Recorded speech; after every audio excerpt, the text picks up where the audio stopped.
Age of Empires 4 has just come out, and with it we get 8 full featured factions to dive in on, each one with their own unique mechanics, soundtrack, aesthetics, and even the English getting a passive bonus to Terrible Cuisine. But in this video today, we'll be covering our second in our series by talking about the French, another straightforward starter faction, but one that is incredibly strong. I've covered this in my ranking guide to help give you an overview of each faction, which you can find linked in the upper right corner. The way this video is structured though, is we'll be going over a general overview of the faction, discuss the unique units, go into the technologies specific to the civilization, talk about each landmark through the ages, quickly go over the navy, and then close the video out talking about army compositions or what units thrive. You can quickly navigate to each topic mentioned by using the chapters linked in both the timeline and the description if you'd like.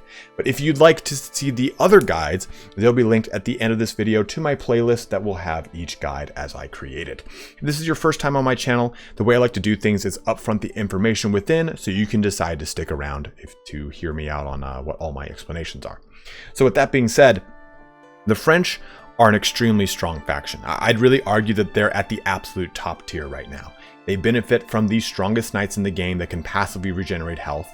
Their early navy is the best in the game, and they get not only a 30% reduction on economy research, but also free melee weapon research with each age. All that in conjunction makes for an extremely deadly faction. Coupled with the fact that the French also has a very straightforward civilization as far as mechanics go, they have a very low barrier of entry.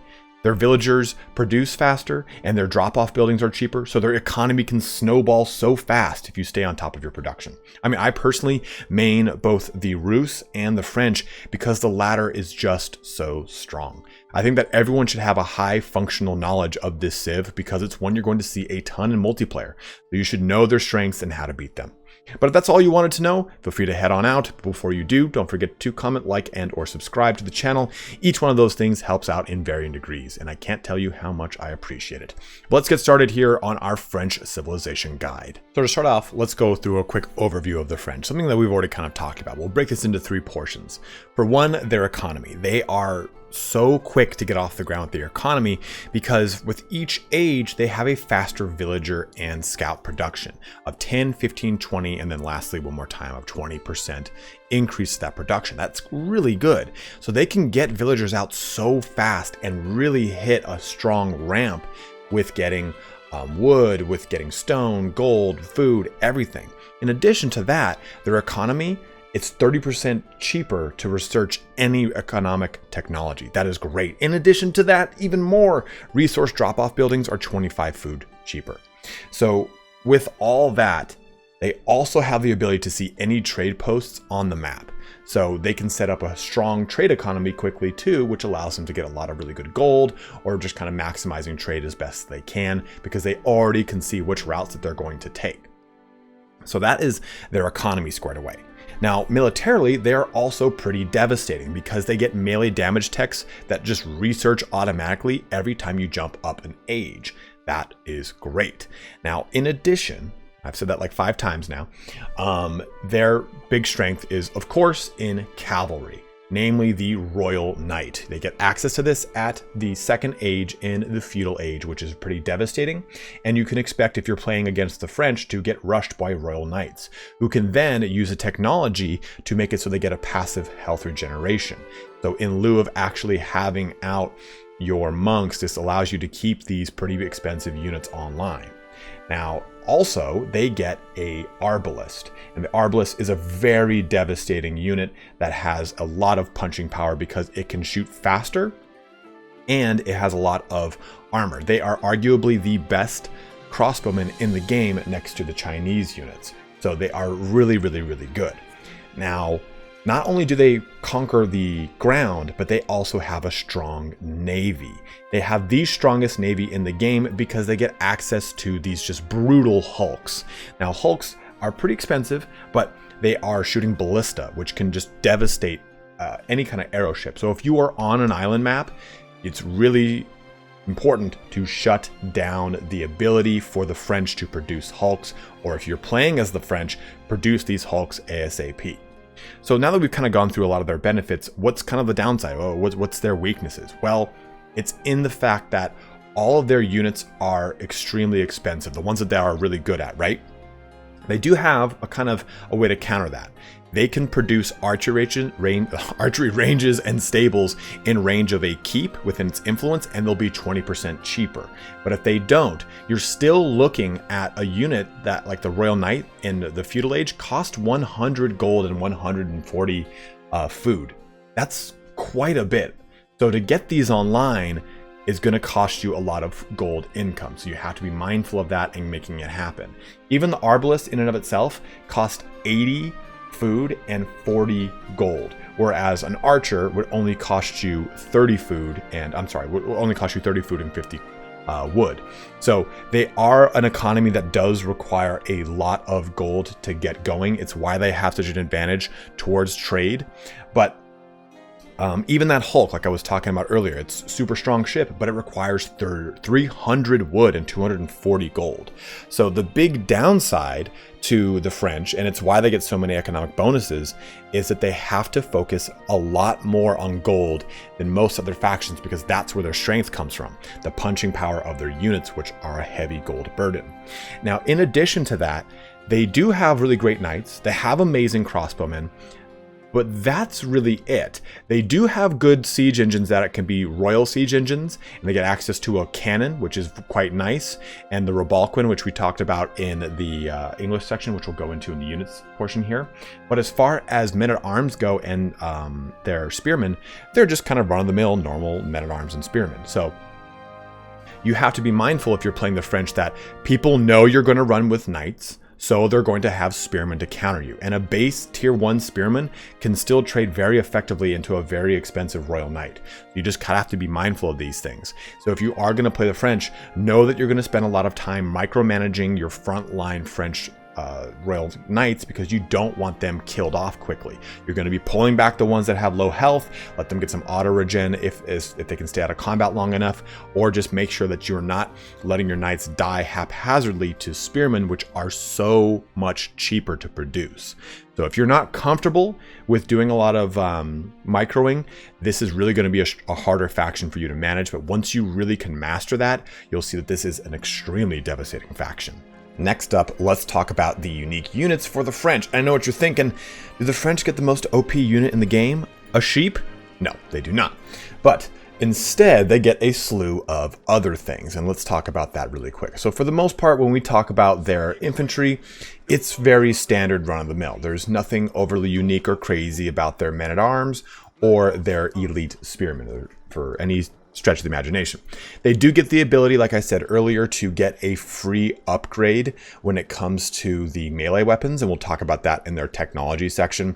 But outside of that, both the technology and everything for these two portions of the French military is just standard run-of-the-mill.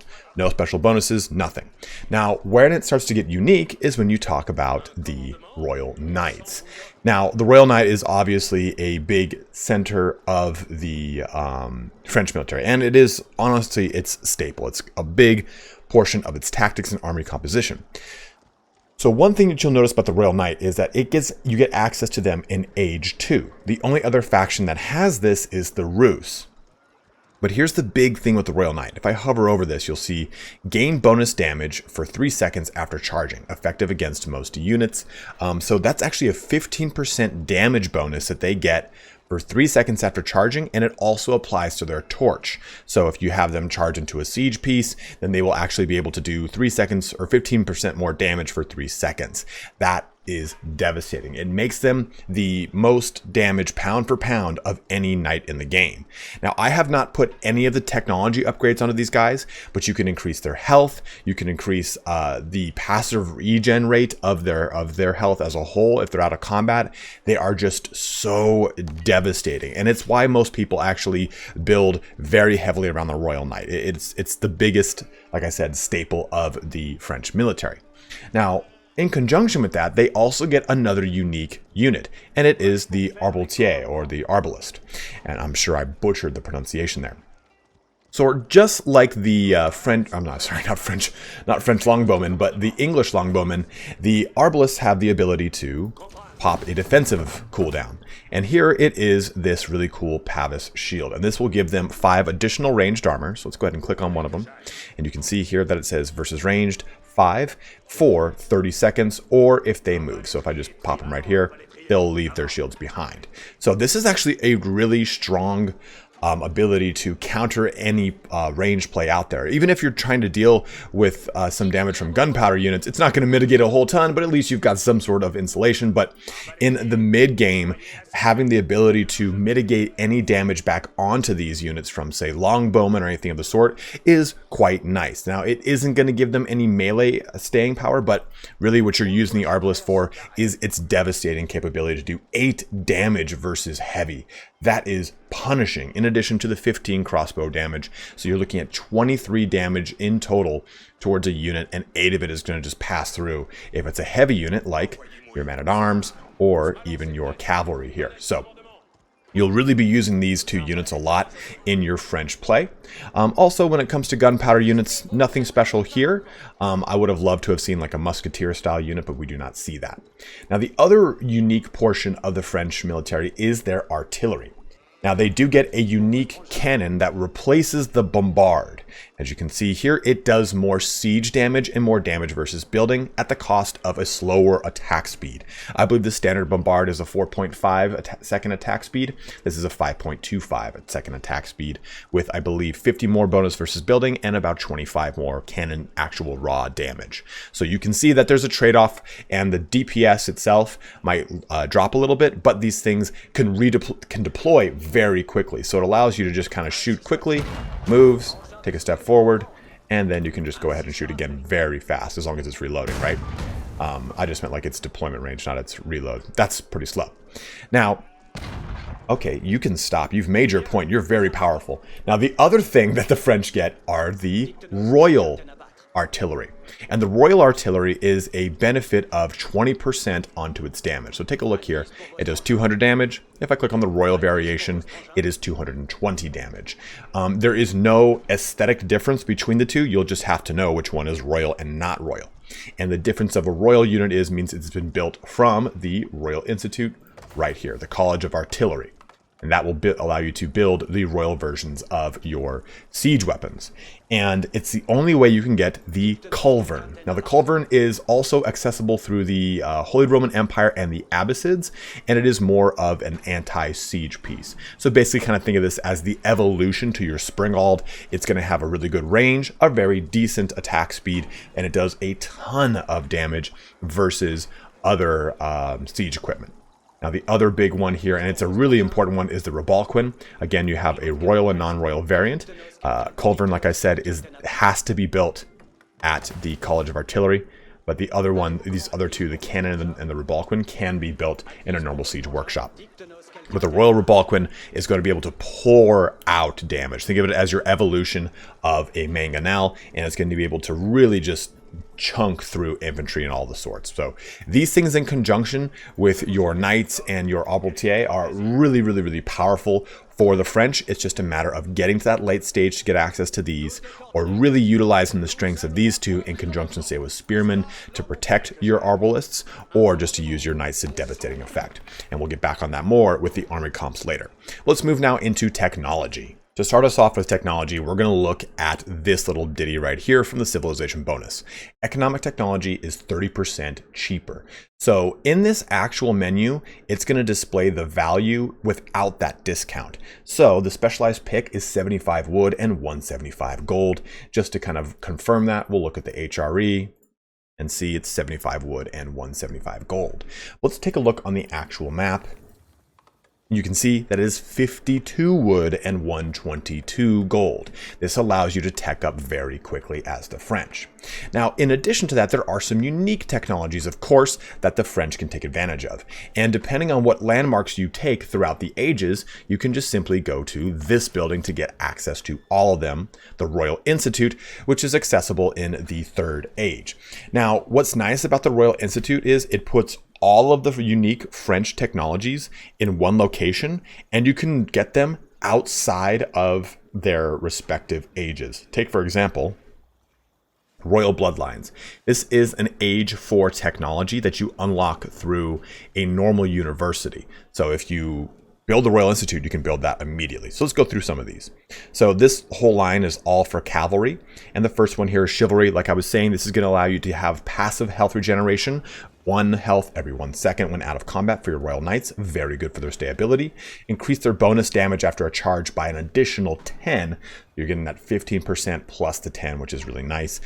15%, whatever that value is, plus 10 solid, like not 10 additional percent. So just keep that in mind. And then we also get Royal Bloodlines, increase the health of all cav by an additional 35%, making them extremely tanky. It's a really, really nice bonus here. Now, the other set of unique abilities are for the Arbalists. We get the Gambison, which is going to increase their melee armor by 5, which is substantial because, like I said, here is the standard version of them. It's only 2. It's going to put this up to 7. That is very, very good when it comes to them getting rushed. Also, they get the Crossbow Stirrups. This is going to reduce the reload time of our Albertier by 25%. That is also quite nice because, taking a look, their standard reload time is, well, it doesn't show us their reload time, but it's going to increase their attack speed. I don't know if it increases their attack speed by a solid minus 25%, or if it just reduces that reload time, which would thus increase their attack speed. So I would have to figure that out 100% for you guys, but either way, this is going to make them shoot much faster. And the last technology here is improves the French influence by reducing unit costs by a further 10%. So let's talk about that since I have already set this up with this keep. French have the ability to reduce the cost of units in anything that is built around a keep. So if I click on this, you can see the little plus icon. And right here, it says archery ranges and stable units cost reduced by 25%. So all the units coming out of these 2 buildings, I get a 25% discount. If I make this technology, it further reduces that to a 35% discount on my unique units, which are my Arbalists, and my unique units, which are my elite Royal Knights. This is such a valuable technology to use, especially in the late game when you're trying to get a really hard advantage. You've already expanded out with the keep. You can surround that keep with both stables and or archery ranges to make a ton of units at a discounted rate. It is very, very good. Now, another thing that the French get is their technology when it comes to melee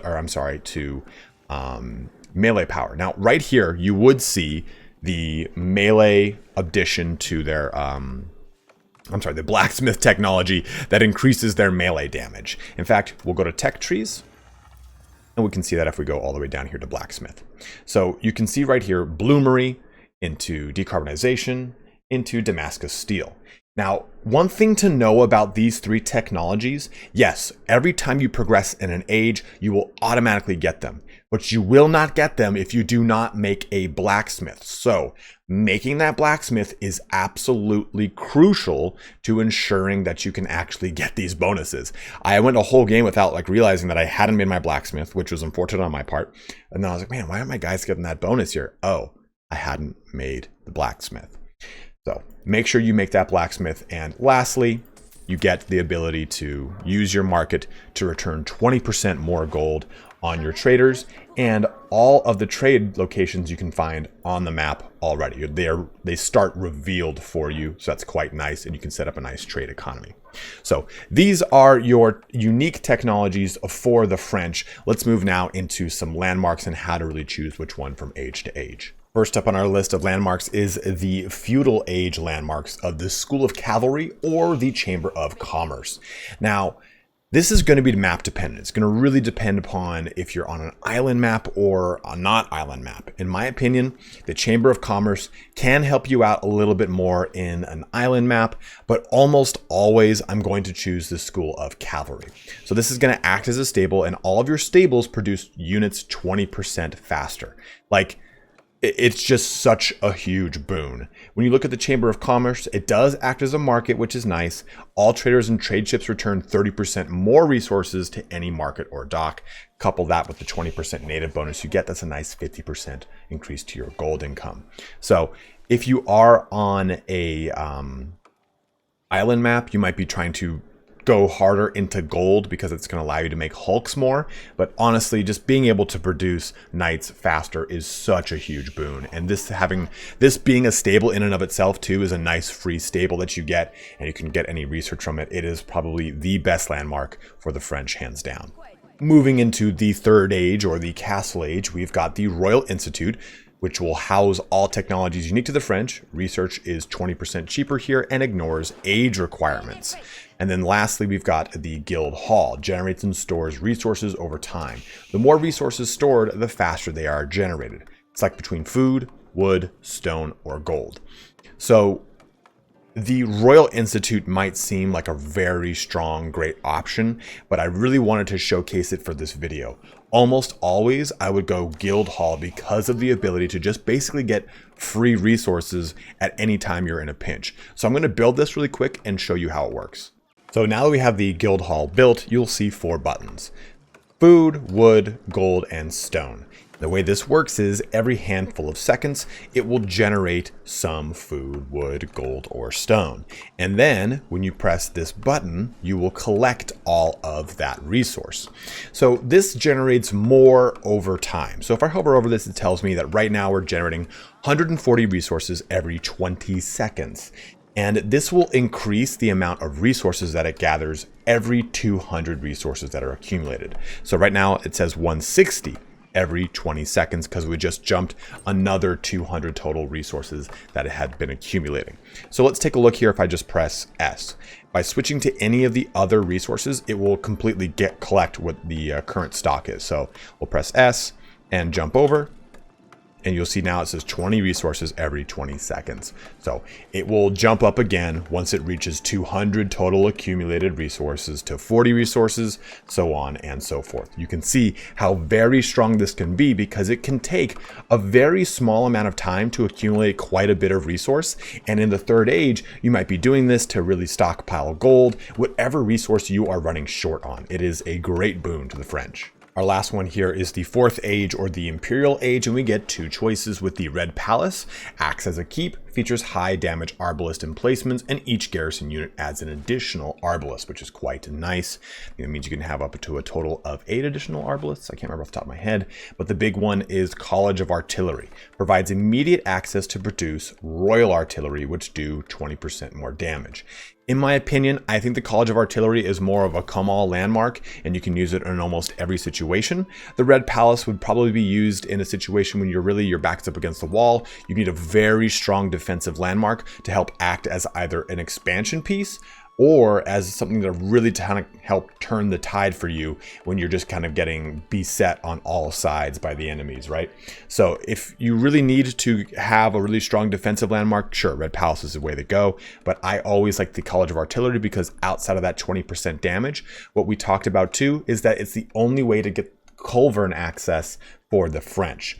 So if you're dealing with another heavy artillery faction, it's the best way to snipe out that artillery outside of the Springald. And I'm a really big fan of the 20% damage bonus of your cannon, which can just really rip things up.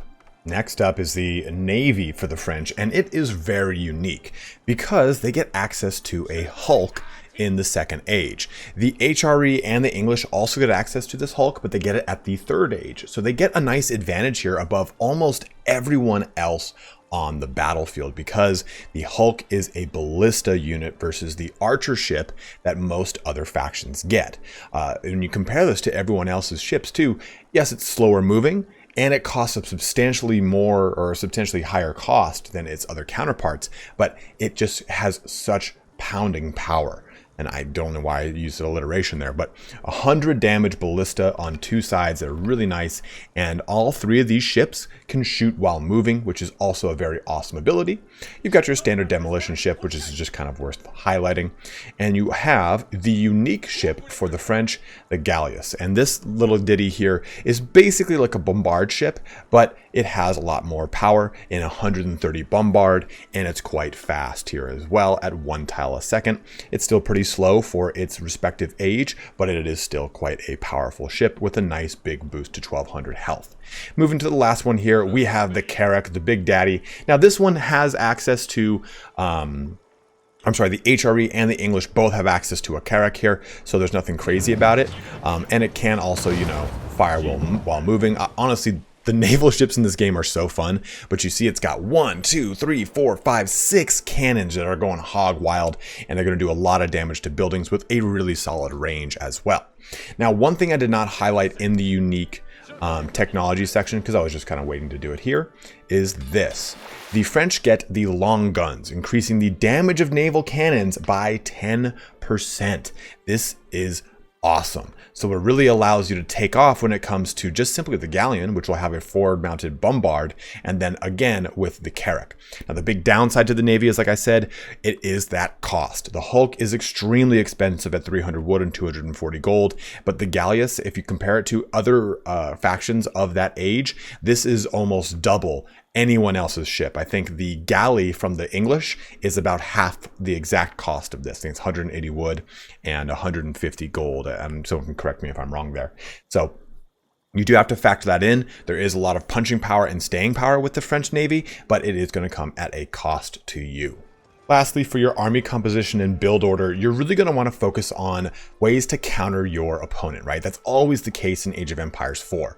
But with the French, you definitely want to rely upon your French knights in some way, shape, or form. And really the big tactic that a lot of people do is they'll focus on having a good little pocket of knights in the early second age as they progress into the third age for their big timing push. Now, when you hit that third age, you're going to get access to men-at-arms, and that's when people like to really mix these two together.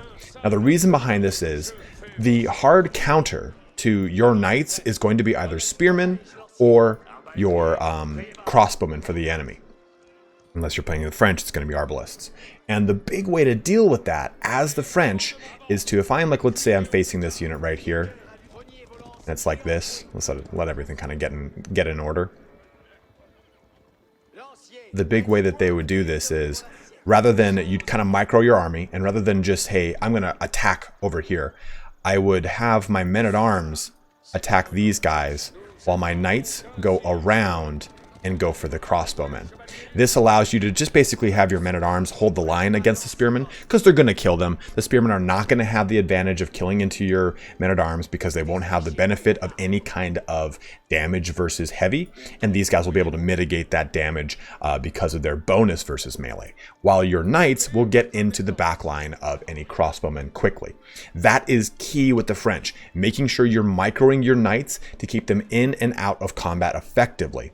Another big tactic would just simply be, if let's say they didn't have any of spearmen, and it was, say, you're playing against the Abbasids and they've got a lot of cavalry, and those cavalry do a bonus to you, right? Well, it's the same situation. Throw your men-at-arms into the cavalry and then have your knights wrap around and hit into crossbowmen. That's always what you want to do, is use your knights to the best of their advantage. And it's going to be to ride down crossbowmen or archers, anything of the sort. They will also do great damage against other men-at-arms, assuming say you're playing against the HRE and they don't have their big mace upgrade, which allows them to do heavy damage to knights. But you want to use these knights as best as you can because they're going to be your highest, biggest punching power. But when you progress in age and you're really getting into that final Imperial Age, you're going to be dealing with a lot of heavy units. Use this Rebalquin. I cannot tell you how many times this Rebalquin has won me the game simply because someone didn't pay attention to it and it was able to chunk damage out of their entire front line.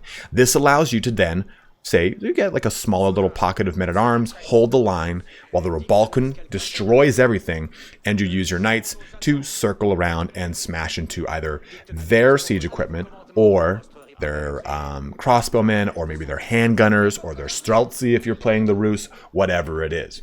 So that's your big army comp kind of breakdown for the French. Again, you're really just relying mainly on these two units right here. Get a cannon if you feel like you need a lot of really good siege staying power, and if you're again playing against a lot of siege units, you're going to want to use that Royal Culverin. And just to quickly run through a build order when it comes to the earliest portions of the game, as always, you want to put all of your villagers onto immediately harvesting some sheep, have one make a house, start producing your villagers as much as you can, and putting a waypoint of them to just kind of harvest more of that sheep while your scout looks for more sheep. That's the name of the game when it comes to that early French play. But what you want to get built pretty decently fast is a mining camp so you can get some gold. You want to get up to that 200 gold so that you can get into that second age as quick as possible. And then you want to just basically make it so that you have roughly 4 or 5 individuals on gold and around 8 to 10 villagers on food. And that actually might be a little too much if you go all the way up to 10, and you're going to want to have 1 or 2 on wood. This allows you to build more buildings as you need them, say more houses, more camps, more mills, whatever it is. And once you hit that second age, once you hit 400 food and 200 gold, my advice is always really to build the School of Cavalry.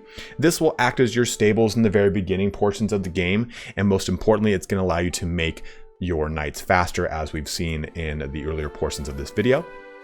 And then once you hit that second age, what your big focus should be is producing knights, which you won't be able to do at an alarming rate. They're going to be very expensive for your early economy, so make sure you have 5 or 6 people on gold and research the advanced pick technology as fast as you can, because remember, you get that 30% discount. Build a mill wherever you can next to some deer, start hunting those, get the wheelbarrow technology, and get deforesting technology for the wood camp. And then that's going to be your early economy setup. From there, just keep making knights. And then when you actually encounter your enemy, you can use those knights to kind of do some early harass. And that's ideally what you should do, is get 2 or 3 knights, head on out, and just go kind of pluck away at their villagers, whatever you can. Force them to start producing maybe spearmen, where you can make an archery range and then maybe make archers to counteract those spearmen. But in the earliest portions of the game, you're just going to blitz making those knights. And then eventually, once you get towards the latter portion of the second age or into the third age, you want to make more stables. Increasing your military infrastructure is huge. You never want 1 military building. You want like 3 or 4 of the ones you're going to be focusing on. That's just a quick little build order there. It's nothing crazy detailed. I just wanted to give you at least an idea of how to approach early French gameplay as you jump into playing them in multiplayer or even just against the AI. But there you have it. That is our guide to the French civilization. And like I said, the French are a very powerful civilization. They have the ability to have their economy ramp up extremely quickly, and their military can really take off if you focus on the things that they benefit the most from, right? When it comes to cavalry or crossbowmen or even artillery in the late game, or navy in the early to late game, depending upon what you're doing. Because as I said earlier, they have really some of the best naval units, if not the best naval units in the game, depending upon which age we're taking a look at, so on and so forth. So if you're really excited to play the French, or you're loving playing the French, whatever the deal is, go ahead and let me know in the comment section below. If you have any questions, I will do my best to help out as well, best as I can.